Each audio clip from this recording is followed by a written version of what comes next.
Je salue la présence de toutes ces personnes qui me suivent et toutes ces personnes qui rentrent en PV chaque fois pour essayer de corriger mes erreurs, essayer de me donner des suggestions et m'encourager. C'est très important ce que vous faites et ne vous lassez pas de le faire. En le faisant, vous nous aidez à chercher à parfaire ce que nous faisons. Parce qu'on peut penser que tout ce qu'on fait c'est bien, mais peut-être il y a des choses qu'on ne devait pas dire ainsi. Ou bien peut-être en le disant, il y a des choses qui ne sont pas bibliques, on le dit comme ça. Donc, quand vous rentrez en PV, ça nous encourage. Parce que ce qu'on fait, on ne le fait pas pour les hommes. On ne fait pas pour plaire aux hommes. Mais Dieu nous a mis en cœur de dire et on le dit. Ok, la vidéo précédente, nous étions en train de parler de la vie de Joseph et les questions posées étaient: est-ce que Joseph était rancunier du moins, ou bien est-ce que Joseph était fâché? C'est sur ces questions-là que nous sommes donné rendez-vous pour la prochaine vidéo. Ok, on revient également au texte. Joseph pose la question à ses frères: est-ce que mon père est vivant?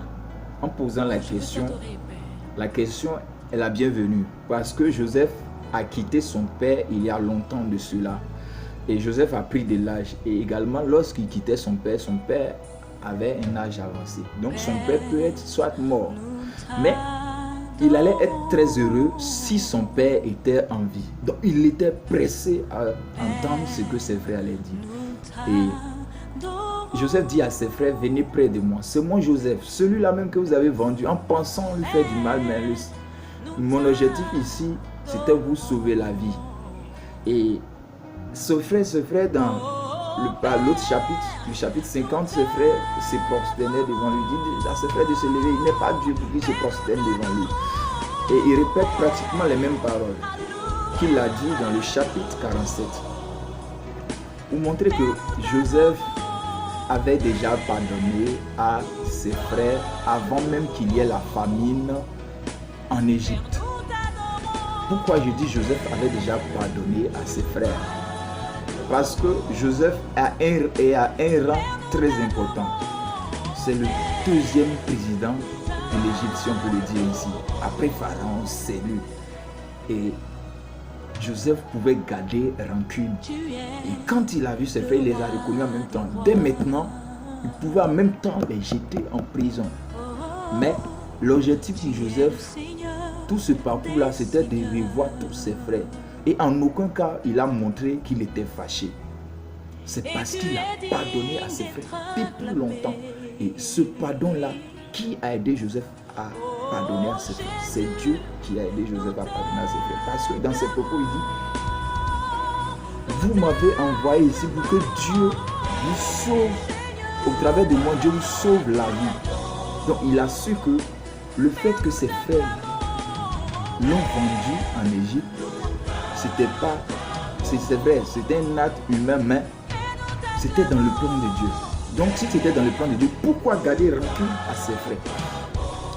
Mais ça, c'est le côté divin, parce que c'est grâce à Dieu qu'il les a pardonnés. Mais le côté humain, Joseph est un homme, il est un homme, moi je suis un homme également, vous également vous êtes des hommes. Donc ça, on prend nous-mêmes nos comportements.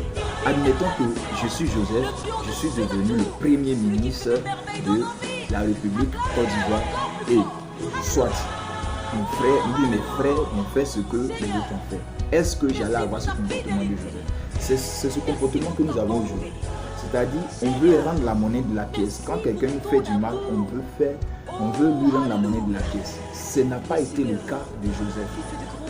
Nous devons honorer cet acte-là. C'est-à-dire la richesse du pardon, la réconciliation qui s'est passée entre Joseph et ses frères. La richesse du pardon.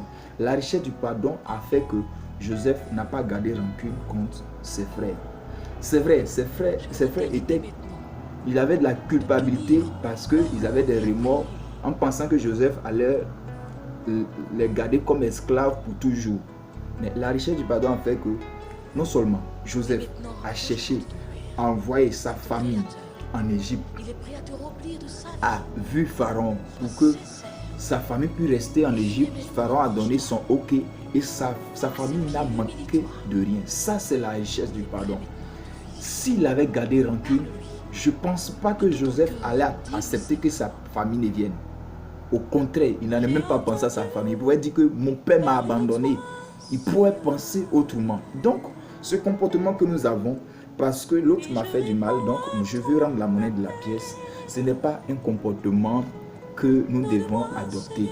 C'est vrai, nous sommes des humains, souvent on fait des choses, ça fait très mal. Et on veut forcément réagir en tant qu'humain. Parce que si on n'agit pas comme si, est-ce que nous sommes garçons? Non, ce n'est pas un acte important. Quand on nous fait du mal, prions le Seigneur que Dieu nous donne un cœur de pardonner. Et quand on pardonne, on a pardonné, on ne revient plus dessus. On ne revient plus dessus. On pense à l'avenir. C'est vrai, il y a quelqu'un qui t'a fait du mal, soit ta famille, tu ne changes, tu ne causes pas avec ton frère parce que tu as causé du tort, ton ami, ton entourage. Il est difficile pour toi d'oublier ce qu'il a fait. On peut pardonner mais ne pas oublier. Mais quand on pardonne également, Dieu nous aide à oublier. Cherchons à parfaire nos communications ou bien nos communions avec nos frères et sœurs, afin que nous puissions voir les choses autrement.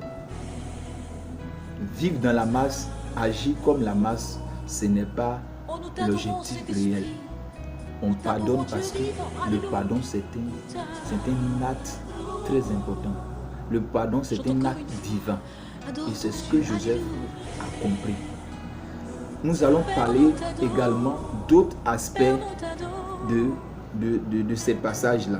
Mais aujourd'hui, ce que je voudrais qu'on parle, c'est cela. Le pardon, l'acte divin et également la familiarité qui existait entre Joseph et ses frères. Que le Seigneur vous bénisse.